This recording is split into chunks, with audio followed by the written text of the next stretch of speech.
नमस्कार, मैं हूं आरजू अंसारी और आप देख रहे हैं राष्ट्रीय जगत विजन न्यूज।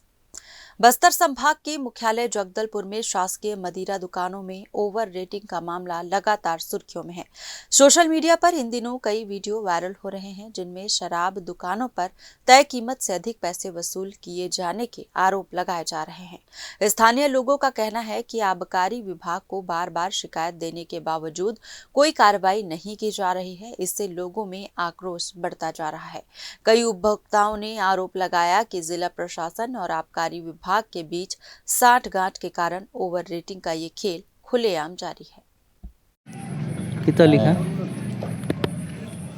220 नहीं 220 नहीं है भैया, वो 2020 टाइप का लगा। ये दे पास लिखा हो ना, अक्टूबर लिखा है। इसमें रेट ही नहीं लिखा है। इसमें भी नहीं लिखा है। ये दे, ये दे रेट इसमें किसमें लिखता है? कितना लिया भैया बियर का रेट?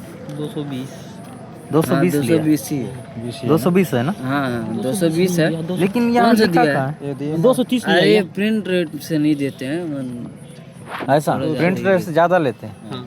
अच्छा, आप केस करना चाहोगे तो कर सकते। कितना लगाया दारू? 220 हैं? 220 इसका रेट क्या लगा है? कहीं लिखा है क्या? अरे ये तो 200 लिखा है। कितना लिया?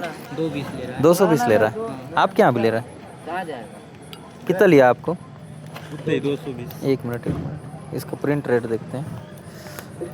प्रिंट एक रेट 90 तो होगा या तो 2 होगा। 200 है। हाँ, प्रिंट रेट 200 है। कितना लगा है? 220। 220। चलो।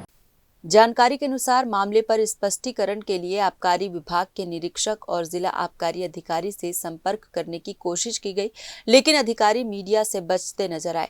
लगातार शिकायतों के बावजूद कोई ठोस कदम नहीं उठाए जाने से अब स्थानीय लोग आंदोलन की तैयारी कर रहे हैं। मदिरा प्रेमियों का कहना है कि अगर जल्द ही ओवर रेटिंग की समस्या पर कार्रवाई नहीं हुई तो वे जिला मुख्यालय में हल्ला बोल आंदोलन करेंगे। फिलहाल प्रशासनिक चुप्पी इस पूरे मामले पर कई सवाल खड़े कर रही है। फिलहाल इस खबर में बस इतना ही। देश प्रदेश की खबरों से अपडेटेड रहने के लिए हमारे चैनल को सब्सक्राइब करें और नए खबरों के नोटिफिकेशन के लिए बेल आइकॉन जरूर दबाएं। नमस्कार।